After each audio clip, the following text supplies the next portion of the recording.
لیکن ہاں حضرت عمر فاروق اعظم رضی اللہ تعالیٰ، میں حضرت عمر فاروق اعظم کے پاس جاؤں گا، میں ان سے کہوں گا، وہ رحم دل بھی بہت ہیں، تو ہو سکتا ہے وہ ہماری مدد کر دیں، ہمیں کچھ پیسے دے دیں جس سے میں تمہارے لیے اچھے پکوان لاؤں، تمہارے لیے کچھ میوے لاؤں، تمہارے لیے کچھ اچھا کھانا لاؤں۔ اس نے ایک سوچا کہ چلو حضرت عمر فاروق اعظم کے پاس چلتے ہیں، تو ساتھ میں اپنی بیوی کو لیا۔ اکیلا تھا، بیوی اکیلی رہ جاتی تو پھر اس کی دیکھ بھال کون کرتا، بیوی کو ساتھ میں لیا اور چل دیا۔ چلتے چلتے حضرت عمر فاروق اعظم رضی اللہ تعالیٰ عنہ، بادشاہ وقت حضرت عمر فاروق اعظم رضی اللہ تعالیٰ عنہ کا گھر تھوڑی دور پر بچا، تھوڑی دور پر رہ گیا۔ اس کی بیوی کے پیٹ میں درد اٹھا، جب درد تیزی کے ساتھ ہوا تو اس کو راستہ چلنا دشوار ہو گیا۔ اس نے کہا اے میرے شوہر، اب میں راستہ اور آگے نہیں چل سکتی۔ اس نے کہا کوئی بات نہیں ہے، وہیں پر خیمہ لگایا اور خیمہ لگا کر پر بیٹھ گیا، آگ جلا لی اور بیوی سے کہنے لگا ہے میری بیوی، اے میری شریک یاد، ایسے موڑ پر ہم لوگ بیٹھے ہیں کہ یہاں تو کوئی نہیں ہے اور رات بھی اتنی ہو چکی ہے کہ اب ہماری مدد کے لیے تو بھی کوئی نہیں آئے گا، بس اللہ پر یقین رکھیں، ہو سکتا ہے کوئی مدد کے لیے آ جائے، کیونکہ ان کے پاس کوئی سامان موجود نہیں تھا، کوئی چیز نہیں تھی۔ بیوی کے پیٹ میں درد بہت شدید ہو رہا تھا۔ خیمہ لگانے کے بعد بیوی کو اس میں لٹا دیا، آگ جلائی اور وہیں پر بیٹھ گیا، اللہ سے دعائیں کرنے لگا۔ حضرت عمر فاروق اعظم وقت کا بادشاہ ہو کے گشت کرتے تھے، لوگوں کی دیکھ بھال کرتے تھے کہ کہیں کوئی بھوکا تو نہیں سو رہا، کہیں کسی پر ظلم تو نہیں کر رہا کوئی، تو آپ گشت کے لیے نکلے ہوئے تھے۔ آپ جا رہے تھے تو راستے میں کیا دیکھا، وہی بدو، وہی دیہاتی خیمے کے اندر اس کی بیوی اور وہ وہاں پر آگ جلا کر بیٹھا ہوا ہے۔ جانے کے بعد اس سے پوچھا کہ مجھے یہ بتاؤ کہ تمہیں کیا ہوا، کس وجہ سے تم لوگ یہاں پر ٹھہرے ہوئے ہو۔ اس نے کہا یار جاؤ، ایک تو میں ویسے بھی پریشان ہوں، میری بیوی کے پیٹ میں درد ہو رہا، وہ پریگنینٹ ہے، اس کے پیٹ میں درد ہوا تو میں نے خیمہ لگا کے یہاں پر اس کو لٹال دیا۔ اب اتنی رات گئے، کوئی مدد کے لیے بھی نہیں آئے گا اور تم آ کے یہاں پر میرا دماغ خراب کر رہے ہو، چلے جاؤ یار، اپنا کام کرو۔ اس کو نہیں پتا تھا نا یہ حضرت عمر رضی اللہ تعالیٰ عنہ ہے۔ حضرت عمر نے جب اتنا سنا کہ بیوی پریگنینٹ، اس کے پیٹ میں درد ہوتا، تو بھاگے، دوڑے، واپس گھر پہ گئے، بیوی کو جگایا، اے میری شریک یاد، اگر اس رات کے دوسرے پہر تمہیں نیکی کرنے کا موقع ملے تو تم نیکی کرو گی؟ حضرت عمر رضی اللہ تعالیٰ عنہ کی بیوی اٹھی اور کہنے لگی اگر مجھے نیکی کرنے کا موقع رات کے دوسرے تیسرے کسی پہر میں بھی ملے گا تو میں کروں گی، میں نہیں چھوڑوں گی۔ تو حضرت عمر نے کہا اٹھو، جلدی سے سامان لو، اور وہ جو دائی کا سامان ہوتا تھا جس سے بچے کی ولادت کے ٹائم جو یوز ہوتا تھا، سامان لیا، اور لینے کے بعد حضرت عمر کے ساتھ ان کی بیوی آئی اس کے پاس۔ آنے کے بعد حضرت عمر رضی اللہ تعالیٰ عنہ باہر رہے اور حضرت عمر رضی اللہ تعالیٰ عنہ کی بیوی خیمے کے اندر داخل ہو گئی اور وہ اپنا کام کرنے لگی۔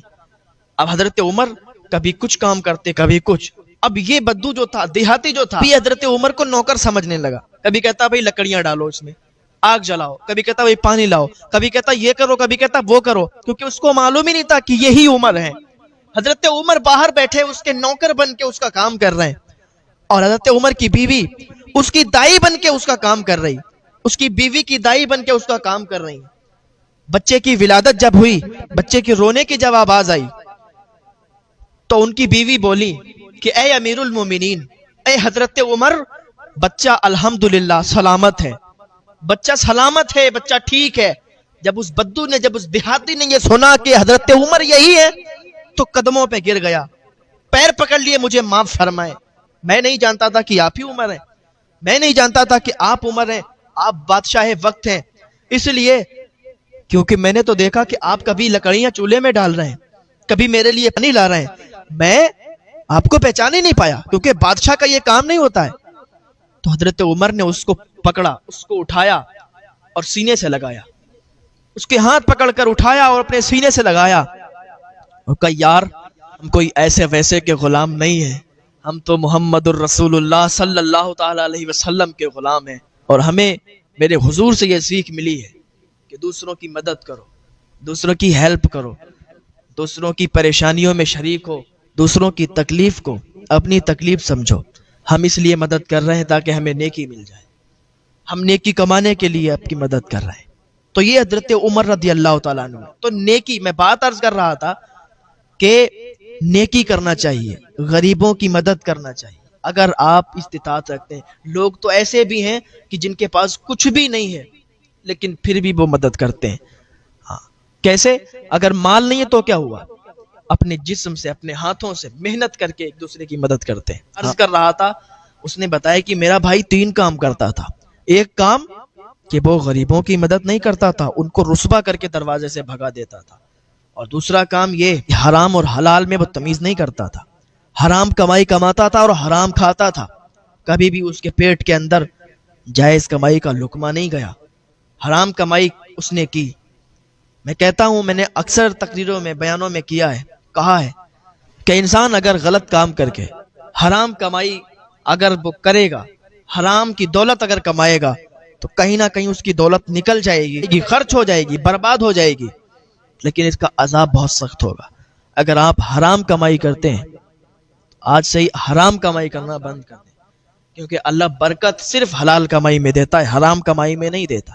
آپ کتنے بھی پیسے کما لو، کتنے بھی دولت کما لو، ایک دن ایسا آئے گا کہ ساری کی ساری دولت ختم ہو جائے گی اور ساری کی ساری دولت برباد ہو جائے گی. اور انسان دنیا سے بھی جاتا ہے خالی ہاتھ جاتا ہے، کوئی ساتھ میں کچھ نہیں لے جاتا.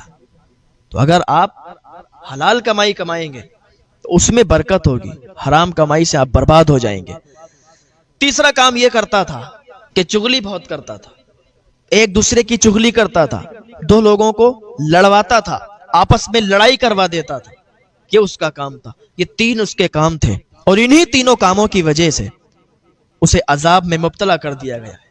اس کے ہاتھوں کو زنجیروں سے، گرم زنجیروں سے، آگ کی زنجیروں سے باندھ دیا گیا ہے. اس کو کیڑے مکوڑے، سانپ بچھو کاٹ کاٹ کر، نوچ نوچ کر کھا رہے ہیں. یہی کام ہے. اللہ کی بارگاہ میں دعا کریں، اللہ کے بندوں، کبھی بھی یہ چغلی، آج کل ہمارے معاشرے میں یہ بہت زیادہ ہے، ایک دوسرے کی چغلی، ایک دوسرے کو آپس میں لڑوانا، ایک دوسرے کے لیے بہکانا، ہلسانا، لڑائی کروانا آپس میں بہت زیادہ ہو رہا ہے. اللہ کے واسطے اس کام کو اپنے سے دور کر دیں، اس بیماری سے بچ جائیں. اللہ تعالی ہمیں نیک عمل کی توفیق عطا فرمائے.